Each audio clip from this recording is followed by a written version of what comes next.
今日はですね、韓国のですね、人気アイドルグループ BTS などを擁するエンターテインメント企業、HYBE のですね、創業者兼取締役会長であるバン・シヒョクさんがですね、ソウルの警察庁にですね、株式の不正取引容疑で、任意の聴取を受けているというニュースについて解説したいと思っております。バンさんはですね、僕と実は同い年で、ほとんど誕生日一緒なんですけれども、ソウル大学の、美術系の学部ですかね、を出られて、その後ですね、エンターテインメント企業を立ち上げまして、HYBEの前身となる会社を立ち上げてですね、自らもプロデューサーとして BTS をはじめとするアーティストを輩出してきたというところがあるんですけれども、最近ですね、ニュージーンズっていうですね、アイドルグループ、日本でも大人気ですけれども、ミン・ヒジンというですね、プロデューサーを訴えたというか告発したと。会社を乗っ取ろうとしてるということでですね、刑事告発をしたりとかという、どっかのね、ジャニーズとかでね、スマップが独立するときみたいな感じのお話が出てきていたわけですけれども、ニュージーンズはミン・ヒジンさんというですね、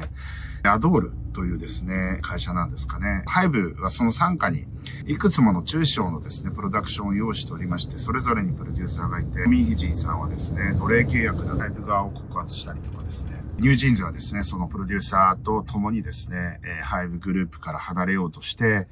名前を変えてみたりとかですね、それの差し止め請求を受けたりとかでガチャガチャしているような状況なんですけれども、こんな中でですね、バン・シヒョクさん、今回警察で任意の聴取を受けているバンさんなんですけれども、彼がですね、株式の不正取引容疑で事情聴取を受けているということで、HYBEはですね、2020年に上場しまして、時価総額1兆円を超える巨大企業に成長しておりますが、バンさんですね、未だに 30% 程度の株式を握る創業者兼大株主ということで、そういった傘下の企業に対しても、資本の論理でですね、非常に圧力をかけているという部分もあったと。自らがですね、有能なプロデューサーでありながら、韓国最大のですね、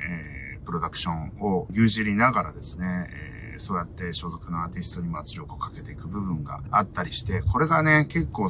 なんていうんですかね。僕はちょっとこういうきな臭い展開になるとですね、警察とか検察が出てきて、彼らがこいつら捕まえる面白いネタないかみたいなことをですね、お互いが探り合って検察と警察にリークするみたいな展開になりがちなんですよね。私のフジテレビの時もそうでしたけど、ライブドア事件で結局フジテレビの調査チームみたいな人たちが僕の周辺に探りを入れて何かネタないかということで、ヤブヘビみたいな話じゃないですけど、まさにこのね、バン・シヒョクさんの件はヤブヘビなんじゃないかなっていうふうに思います。ヤブをついたらヘビが出たみたいな話で、主な今疑われている容疑というのはですね、2019年にHYBEに投資をしてた VC、ベンチャーキャピタルからですね、HYBEの役員たち、バン・シヒョクさん含め何人かで構成されるプライベートエクイティファンドが上場がまだまだ遅れそうだということで、当分上場しないから株今の安い値段で譲渡した方がいいですよっていうことを言って、実は上場計画進んでるにもかかわらず、実際2019年じゃなくて2020年にですね、上場しているわけですから、見えてたと思うんですけれども、それを偽って、VC から買い取った、そういった容疑がかけられているということで、結構、しかもその中から 30% 程度のプライベートエクイティファンドから 30% 程度の売却益を得て、約200億円の売却益を得てたということなので、もしこれが逮捕・起訴されて有罪ということになるとですね、非常に厳しい展開になるのかなというふうに思います。韓国ね、なかなか一回の失敗を許すみたいな、そういうお国柄ではないので、